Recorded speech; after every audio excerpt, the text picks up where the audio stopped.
नमस्कार बच्चों, आज अपन पढ़ाएंगे फिजिक्स में image rules of image formation, यानी किसी मिरर में, किसी दर्पण में इमेज यानी प्रतिबिंब को कैसे बनाया जाता है। ठीक है, तो इससे पहले अपन कुछ इंपॉर्टेंट पॉइंट्स पढ़ेंगे कि कॉनकेव मिरर और कॉन्वेक्स मिरर, इन दोनों में क्या क्या इंपॉर्टेंट पॉइंट्स होते हैं, क्या क्या आपको बेसिक नॉलेज होनी चाहिए जब आप इमेज फॉर्मेशन बना सकते हैं, इमेज की फॉर्मेशन कर सकते हैं, यानी इमेज को बना सकते हैं। तो देखिए, ये कॉनकेव मिरर है, इसमें अपन ने आउटर सरफेस यानी बाहरी सरफेस को पॉलिश कर दी, तो इसके इनर सरफेस से रिफ्लेक्शन होगा। ठीक है, और ये इसका पोल है, इस पोल से जाने वाली लाइन एक स्ट्रेट लाइन, सीधी लाइन जो कि इन्फिनिटी तक जा सकती है, इसको अपन प्रिंसिपल एक्सिस बोलते हैं, यानी मुख्य अक्ष कहते हैं। हिंदी में बोलते हैं मुख्य अक्ष और इंग्लिश में बोलते हैं प्रिंसिपल एक्सिस। ये क्या कहलाती है? Principal axis. ठीक है, हिंदी में बोलते हैं मुख्य अक्ष। ठीक है, ये पोल कहलाता है, हिंदी में बोलते हैं इसको ध्रुव। हिंदी में ध्रुव कहते हैं, इंग्लिश में पोल कहते हैं। फिर ये मिरर जिस स्फीयर का पार्ट होता है, उस स्फीयर के सेंटर को बोलते हैं सेंटर ऑफ कर्वेचर, यानी वक्रता केंद्र कहते हैं। ठीक है, सी, पी और सी के बीच में एक पॉइंट होता है जिसको हम फोकस यानी कि एफ कहते हैं। ठीक है, तो ये पॉइंट्स आपको याद रखने हैं कि मिरर पर, दर्पण पर सबसे उठा हुआ बिंदु पोल यानी कि ध्रुव कहलाता है। पी, उसके बाद ये जो मिरर होता है, दर्पण है, जिस गोले का भाग होता है, जिस स्फीयर का पार्ट्स होता है, उस गोले के केंद्र को यानी सेंटर को सेंटर ऑफ कर्वेचर यानी वक्रता केंद्र कहते हैं। ये क्या कहलाता है? Centre of curvature, centre of curvature यानी वक्रता केंद्र। हिंदी में बोलते हैं इसको वक्रता केंद्र। ठीक है, एफ फोकस होता है, पी पोल होता है, और पी और सी को ज्वाइन करने वाली लाइन जो कि इन्फिनिटी तक जा सकती है, इसको अपन प्रिंसिपल एक्सिस यानी कि मुख्य अक्ष कहते हैं। अब किसी मिरर के अंदर, यानी कॉनकेव, आज अपन कॉनकेव मिरर यानी कि अवतल दर्पण में इमेज का फॉर्मेशन कैसे होता है, इसके रूल्स पढ़ेंगे और इमेज को फॉर्मेट करके देखेंगे कैसे बनाई जाती है। तो सबसे पहले अपन इमेज फॉर्मेशन के रूल्स पढ़ते हैं, कॉनकेव मिरर में कैसे क्या क्या इमेज फॉर्मेशन के रूल होते हैं। तो किसी भी मिरर में इमेज फॉर्मेशन के 3 रूल्स होते हैं। कितने? 3 रूल होते हैं। तो कॉनकेव मिरर में भी इमेज फॉर्मेशन के 3 रूल है। क्या क्या है? देखिए, इसको लिखेंगे अपन, rules of image formation in concave mirror. Rules of image formation in concave mirror यानी कि अवतल दर्पण में प्रतिबिंब बनाने के नियम। क्या क्या नियम होते हैं? देखिए, पहला फर्स्ट रूल जो होता है, सबसे पहले अपन कॉनकेव मिरर बना देंगे। ये कॉनकेव मिरर है, इधर से आउटर सरफेस पर इसकी पॉलिश कर दी गई है। ये पी है पोल इसका, ये फोकस है और ये सेंटर ऑफ कर्वेचर है। फर्स्ट रूल ये होता है कि जो प्रकाश किरण मुख्य अक्ष के समांतर आपतित होती है, वो दर्पण से टकराने के बाद, दर्पण से परावर्तन के बाद फोकस से होकर जाती है। यानी फर्स्ट रूल क्या है?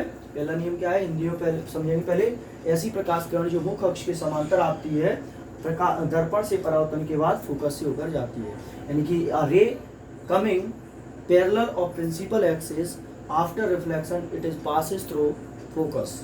First rule. सेकंड रूल क्या होता है? इसका अपोजिट होता है।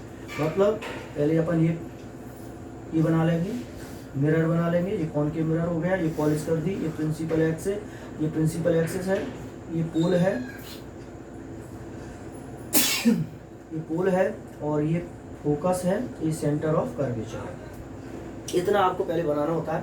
तो फर्स्ट रूल ये था। सेकंड रूल क्या कहता है? इसका अपोजिट होता है कि जो रे फोकस से होकर इंसिडेंस करती है, यानी फोकस से होकर मिरर पर पड़ती है, वो आफ्टर रिफ्लेक्शन यानी परावर्तन के बाद मुख्य अक्ष के समांतर हो जाती है। यानी ये दूसरा नियम है। दूसरा नियम क्या कहता है कि ऐसी प्रकाश किरण जो फोकस से होकर दर्पण पर आती है, वो दर्पण से परावर्तन के बाद मुख्य अक्ष के समांतर हो जाती है। तो ये पहला, ये इसका अपोजिट। दूसरा, इंग्लिश में कैसे बोलेंगे? A ray coming through focus on the mirror it is parallel of principal axis. ठीक है, तो ये सेकंड रूल है। थर्ड रूल क्या होता है?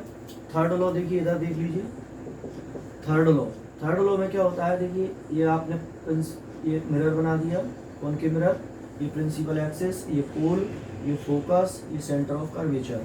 थर्ड रूल होता है कि जो रे प्रकाश किरण सेंटर ऑफ कर्वेचर से मिरर पर इंसिडेंस करती है, मिरर पर पड़ती है, कहाँ से, सेंटर ऑफ कर्वेचर से होती हुई आती है, वो आफ्टर रिफ्लेक्शन ऐसे आ रही है, परावर्तन के बाद उसी रास्ते पर वापस हो जाती है। ठीक है, मतलब एक प्रकाश किरण जो सेंटर ऑफ कर्वेचर से होते हुए दर्पण पर गिरती है, उसे परावर्तन के बाद उसी मार्ग पर वापस हो जाती है। ठीक है, इंग्लिश में कैसे बोलेंगे, a ray coming through centre of curvature, it is reflect of the mirror in the same path, it is return back in the same path. तो ये 3 रूल्स इमेज फॉर्मेशन के कॉनकेव मिरर के अंदर होते हैं, ये आपको याद रखनी है। इन्हीं के द्वारा किसी भी कॉनकेव मिरर में अपन इमेज फॉर्मेट कर सकते हैं, प्रतिबिंब बना सकते हैं। अब इनमें से कोई भी 2 लॉ को अप्लाई कर देते हैं, 2 लॉ को अप्लाई कर देंगे तो इमेज का फॉर्मेशन हो जाता है, यानी 2 नियम को आप लागू कर देंगे तो प्रतिबिंब बन जाएगा। अब कैसे बनते हैं इमेज फॉर्मेशन के कॉनकेव मिरर में 6 पॉइंट्स हैं, 6 कंडीशन होती हैं, उनमें इमेज बनती है, यानी कि ऑब्जेक्ट यहाँ रखेंगे तो इमेज कहाँ बनेगी।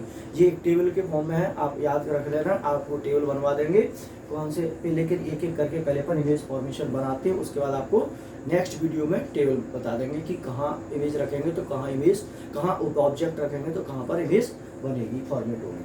तो देखिए पहले अपन फर्स्ट पॉइंट ये क्या होता है वो अपन बताते हैं कि ऑब्जेक्ट कहाँ है, इमेज कहाँ बनती है और इमेज कैसे बनती है।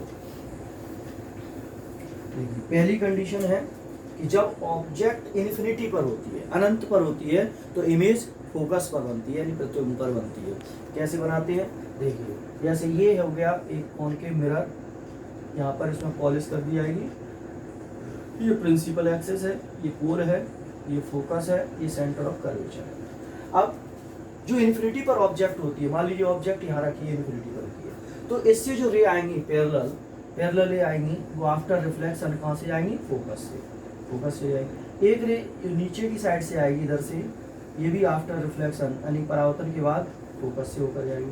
तो ये दोनों ने जहाँ पर इंटरसेक्ट किया, एफ पर इंटरसेक्ट करती हैं, तो इस तरह से इमेज यानी कि जो ऑब्जेक्ट इन्फिनिटी पर होती है उसकी इमेज कहाँ बनती है, फोकस पर बनती है, यानी कि एफ पर बनती है। तो ये फर्स्ट लॉ है। अब एक इसका अपोजिट होता है, अपोजिट क्या होता है, यदि ऑब्जेक्ट फोकस पर हो तो इमेज इन्फिनिटी पर बनती है, ऑब्जेक्ट कहाँ हो, फोकस पर, तो इमेज कहाँ बनती है, इन्फिनिटी पर। ठीक है, इससे पहले हम सेकंड पढ़ेंगे कि ऑब्जेक्ट बियॉन्ड सी है, तब क्या होगा। देखिए पहली कंडीशन ये थी ऑब्जेक्ट इन्फिनिटी पर तो इमेज फोकस पर। अब सेकंड पॉइंट है कि जो ऑब्जेक्ट बियॉन्ड सी यानी कि ऑब्जेक्ट सी से परे है, दूर रखी हुई है, तो इमेज कहाँ बनती है, तो इस कंडीशन में image between F and C बनती है, यानी कि फोकस और सेंटर ऑफ कर्वेचर के बीच बनती है। देखिए कैसे बनेगी, ये आपने बना लिया एक कॉनकेव मिरर, ये हो गया आपका पोल, ये हो गया आपका एफ फोकस, ये हो गया सेंटर ऑफ कर्वेचर। ऑब्जेक्ट कहाँ रखी हुई है, बियॉन्ड सी। देखिए ऑब्जेक्ट है बियॉन्ड सी यानी कि यहाँ पर रखी हुई है, तो इमेज एफ और सी के बीच में बनती है, इन्वर्टेड होती है, रियल होती है और ऑब्जेक्ट से छोटी होती है। देखिए कैसे, ये मान लीजिए ए बी कोई ऑब्जेक्ट पिन है, इससे फर्स्ट रूल अप्लाई करेंगे, जो पैरेलल इंसिडेंस होती है प्रिंसिपल एक्सिस के पैरेलल, वो आफ्टर रिफ्लेक्शन फोकस से होकर पास होती है। दूसरा क्या होता है, ये थर्ड लॉ लगा देंगे कि जो रे सेंटर ऑफ कर्वेचर से होकर इंसिडेंस करती है वो सेम पाथ पर रिटर्न हो जाती है, ऐसे आएगी रिटर्न होगी। दोनों ने कहाँ पर इंटरसेक्ट किया, सी और एफ के बीच में, तो ये सी एंड एफ के बीच में रियल एंड इन्वर्टेड इमेज बन जाती है, इसका साइज ऑब्जेक्ट से छोटा होता है। तो ये सेकंड कंडीशन है कि जब ऑब्जेक्ट बियॉन्ड सी होती है तो image between F and C बनती है। अब थर्ड क्या है,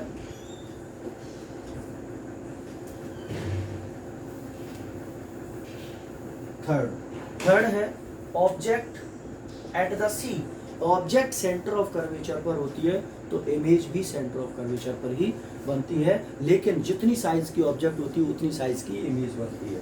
देखिए कैसे, ये ऑब्जेक्ट है, ये मिरर है, ये प्रिंसिपल एक्सिस है, ये पोल है, ये एफ है फोकस, ये सेंटर ऑफ कर्वेचर है। तो इसमें क्या होता है, ऑब्जेक्ट कहाँ पर रखी हुई है, सेंटर ऑफ कर्वेचर पर, यहाँ पर, ठीक है। तो ऑब्जेक्ट ये रखी है ए बी, तो इमेज भी यहीं बनेगी। कैसे बनती है, देखिए एक पहला लॉ ये अप्लाई कर देंगे कि जो रे प्रिंसिपल एक्सिस के पैरेलल इंसिडेंस करती है वो आफ्टर रिफ्लेक्शन कहाँ से जाती है, फोकस से होकर पास होती है, ये एफ से ऊपर चली जाएगी, ठीक है। दूसरा लॉ क्या होता है कि जो रे फोकस से होकर इंसिडेंस करती है, ऐसे देखिए फोकस से होकर इंसिडेंस करेगी, वो आफ्टर रिफ्लेक्शन कहाँ से जाएगी, प्रिंसिपल एक्सिस के पैरेलल हो जाएगी। तो ये प्रिंसिपल एक्सिस के पैरेलल हो जाती है और यहाँ पर इंटरसेक्ट करती है, ये यहाँ पर करेगी। तो इसको अपने स्केल से बनाएंगे तो बिल्कुल क्लियर आएगा, लेकिन अभी आप यहाँ पर इसको इस पॉइंट पर इंटरसेक्ट करा देंगे। देखिए ऐसे जब अपन स्केल से बनाते हैं तो बिल्कुल क्लियर आएगा, ये ऐसे आएगी और ऐसे यहाँ पर इंटरसेक्ट करेगी। तो ये ए डैश और बी डैश आपकी क्या बन जाएगी, जो सी पर ऑब्जेक्ट रखी हुई है यहाँ, उसकी इमेज जस्ट जितनी बड़ी ऑब्जेक्ट होती है उतनी बड़ी इमेज एट द सी बनती है। इक्वल साइज की होती है, रियल एंड इन्वर्टेड होती है। तो ये 3 कंडीशंस हो गई, ठीक है। इसके बाद चौथी कंडीशन ये है कि object between F and C, F तो इमेज कहाँ बनती है, बियॉन्ड सी बनती है। तो ये कैसे बनती है, देखिए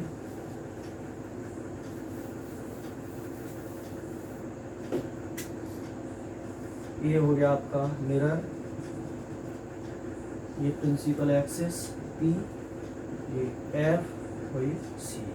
ऑब्जेक्ट कहाँ है, between F and C, object between F and C, यानी कि यहाँ पर रखी हुई है ए बी, इसकी इमेज कहाँ बनेगी, बियॉन्ड सी, यानी कि सी से दूर बनेगी। इस तरह से ये आफ्टर रिफ्लेक्शन फोकस से होकर जाएगी, ठीक है।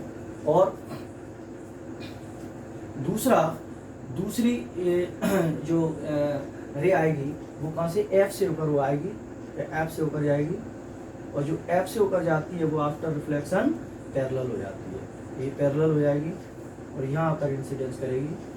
तो ये A dash B dash image आपकी बियॉन्ड सी बन जाएगी, यानी object between C and F, तो इमेज बिटवीन बियॉन्ड सी यानी कि सी से दूर बनती है और कैसी होती है, रियल एंड इन्वर्टेड होती है और लार्ज साइज की होती है। ऑब्जेक्ट से साइज कैसा होता है, लार्ज होता है। तो ये हो गया आपका 4th पॉइंट, ठीक है।